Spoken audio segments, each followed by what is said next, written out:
in general, but also because I actually believe that I'm the greatest human being who has lived, at least in the last hundreds of years, because there's been nobody who has done so much good for humanity. He raped me. 20 police cars arrive. You fucking raped her. Intellectual posers who watch Albert Camus edits, they often scratch their heads and wonder why all their cool philosophers are so damn old, and why it feels like we have no modern equivalents. They worry that we're in some kind of Francis Fukuyama end of philosophy kind of situation, and that all the ideas that one can have already been had and written down. I find this to be untrue. The two factors I think causing this misunderstanding is that one, maybe Western boomers were possibly a more intellectually bankrupt generation, just due to their place in the civilizational cycle. But I think more so, number two, is that genius, it's often reviled, outcast, and dismissed in its time.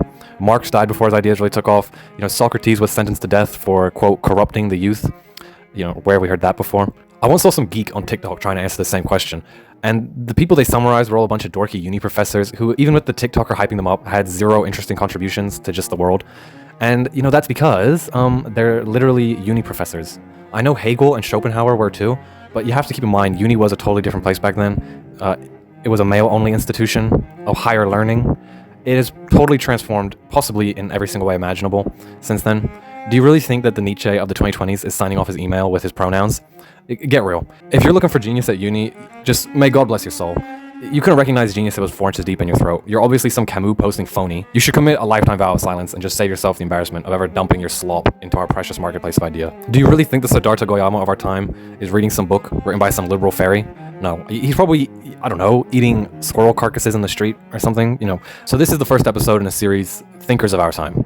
I wish to shed light on people whose insights have given us new ways of interpreting the world we live in. Now, what distinguishes these people from any other online socio-political pundit is that instead of just having a list of opinions, they've really developed what I would call a worldview, and I use this term very deliberately. Having an ideology is too expressly political a term, philosophy sounds too strictly academic, but worldview describes it best. They have a lens, a principle, through which they view every issue, and every issue is linked back to this principle. These principles are best developed by asking simple questions. For instance, what is good? What is bad? Why are we here? This episode's thinker is Gatis Lagodance, born 1989 in Latvia. And I suppose if you had to give his worldview a name, you might call it naturalism. Here is a diagram I've created that I think perfectly explains his worldview. Here we can see our good, our bad, and our reason for being. If we see good, good is serving God. Okay, that might surprise you for those who know Gatis. But God is nature. He's spoken before how God, everything that is described in religions as God is really just nature. Giver and taker of life, created everything in the world, the source of everything in the world, from before we exist to after we die. It's eternal, kind of. It's the alpha, the omega, right? So really, when people describe God, they're just describing nature. Nature is God. So you could say it's almost a bit like a religious fundamentalist, in that all of their goods is to serve God. Goddess is the same. He serves the God of nature. Now, how is nature served? It best served through proper nutrition and health, living in accordance with nature. To Gatis, the agrarian revolution was really Eve eating the apple from the tree of knowledge. That's what kicked off the fallen state of man. When you eat a natural diet, that is raw organs and raw animal fats, it'll align you with nature and put you in a different biochemical state and open your eyes and help you align yourself with the God of nature and act accordingly and follow your natural predispositions better. Part of being healthy is never stressing. And health is often used synonymously with good. And that's because when we look inside nature, what is within nature? How can we get deeper into what are the components of nature? A big part of nature is life.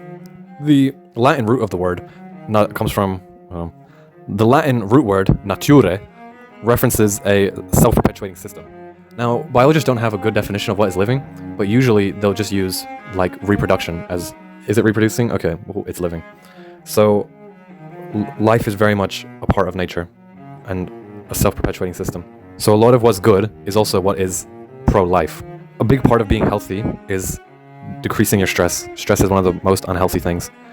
And so from there, we can get a lot of other things that lead us closer to nature that would otherwise seem disconnected. So a big part of never stress is about doing whatever you want. And this also ties into our reason for being, which has been described as taking it easy, having fun, and playing in one of his videos. That is also manifested in just doing what you feel is right, doing what you want. Nature will tell you, if you're in a good biochemical state, how to behave appropriately. Here we also have an ontology, right? How do we know what is real in this world? And Gatis, like Hume, is an empiricist. He gets knowledge of the world through observation. He's not through inductive reasoning. And so things like money, time, law, and morals, he'll say, can you touch the law? Where is the law? Can we call out to the law? Law, where are you? It's not going to respond to you because it's not real. And so it doesn't matter if you can explain and logic your way and reason your way to, oh, this is the law and this is real. If it's not in the world, you can't feel it, it's as good as not real. And not only is it not real, but these things, they're constructs and they link to being man-made, which is the opposite of nature, which is our bad. So, but what is real would be the pleasure and pain principle. And so from this diagram, you can apply any query and know what Gatis' position will be on it. You can say, should I get baptized? Okay, well, you're going to follow a religion. Does that mean doing whatever you want when you want it, what feels right for you? Or does it mean taking orders and being a slave? Slavery is a construct made by man, which is bad. You're not doing what you want, which causes stress, which is bad for your health, which is anti-life, which is anti a major component of nature. Getting baptized and joining a religion, a man-made religion, very bad idea. Another question, should I murder? What's the argument against murdering? Well, it's illegal, it's immoral, and it's anti-life. Legal and immoral, irrelevant. These are man-made constructs. If anything, it's nice to push back against them. However, anti-life is a good argument against murder in this framework. But at the same time, we also have to balance the fact that one of our reasons for being is you're a warrior here to conquer, here to enact your will. A big part of nature is domination and doing whatever you want. Is this what you want to do? Because if you don't do what you want to do, you're going to have regret and that's going to cause a lot of stress, which is anti-health, which is anti-life for you. So not murdering means somewhat anti-life and against domination. So murder is more pro-nature than not, which means it is more accepted in this framework. And even more trivial things like, should I be gay? Is that alright? Well, it's doing whatever I want.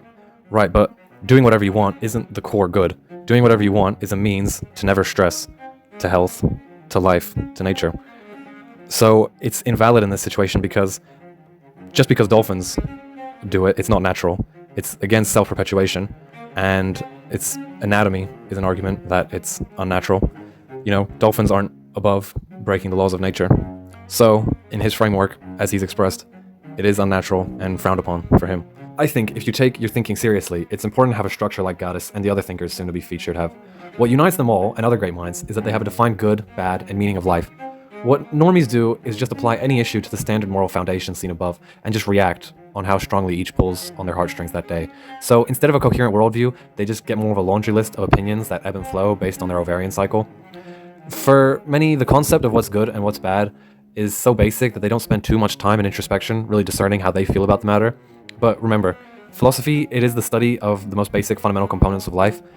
So you need an understanding of what is good, what is bad, what is knowing, what is a thing, and from there you can ask bigger questions. Usually when people first reflect on what is good and how to achieve it, they tend to think of some utilitarian thing about maximizing dopamine for the most people possible. But when given more time to stir on the question, greater values tend to come forward from within themselves and replace the kind of pro-dopamine angle. And from there, once you've actually discerned the specific values motivating your worldview, you can align your positions on things to it and completely eliminate all your cognitive dissonance. So far, the definitions discussed in this video have been the normie view of dopamine maxing, Lagzdins' view of alignment with nature, and a brief mention of the religious fundamentalist view of alignment with God. So if you realize that this is a blind spot of yours and you have more of a list of opinions rather than a worldview, you can reflect on these and other structures I'll go on in future videos, and hopefully that will help prompt your introspection.